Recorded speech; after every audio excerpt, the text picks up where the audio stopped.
پاکستان مسلم league نون، Peoples party اور جمعیت علماء اسلام نے عدالتی اصلاحات پر اتفاق رائے کر لیا۔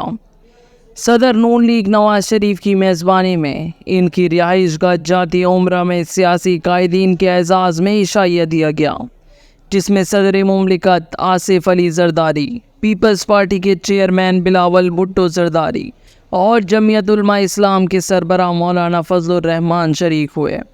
عشائیے میں شرکت کے لیے آنے والوں کا نواز شریف نے وزیر اعظم شہباز شریف کے ہمراہ استقبال کیا۔ جاتی عمرہ میں ہونے والی ملاقات میں نواز شریف، مولانا فضل الرحمان اور بلاول بھٹو کے درمیان 26ویں آئینی ترمیم پر تبادلہ خیال کیا گیا۔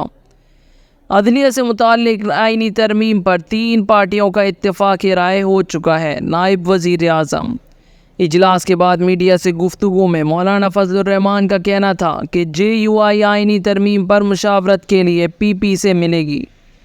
PP سے مجوزہ آئینی ترمیم پر اتفاق رائے کیا تھا۔ نواز شریف نے عشائیے میں دعوت دی تھی، صدر زرداری بھی آئے تھے۔ انہوں نے اعلان کیا کہ عدلیہ سے متعلق اصلاحات پر اتفاق رائے کر لیا ہے، دیگر مجوزہ ترامیم پر بھی مشاورت کریں گے۔ ابتدائی ترمیم کو مسترد کر دیا تھا، اسے آج بھی مسترد کرتے ہیں۔ ان کا کہنا تھا کہ حکومتی پارٹیوں سے JUI نے مذاکرات کیے ہیں، اہم مسائل پر تفصیل سے بات چیت کی تو ملک بھی بچے گا اور آئین بھی بچے گا۔ اس موقع پر مولانا فضل الرحمان کا کہنا تھا کہ کل اسلام آباد پہنچ کر PTI قیادت سے ملاقات کروں گا اور PTI قیادت کی رائے آئینی ترمیم میں شامل کریں گے۔ خیال رہے کہ گزشتہ روز پیپلز پارٹی اور JUI کے درمیان آئینی مسودے پر اتفاق ہو چکا ہے۔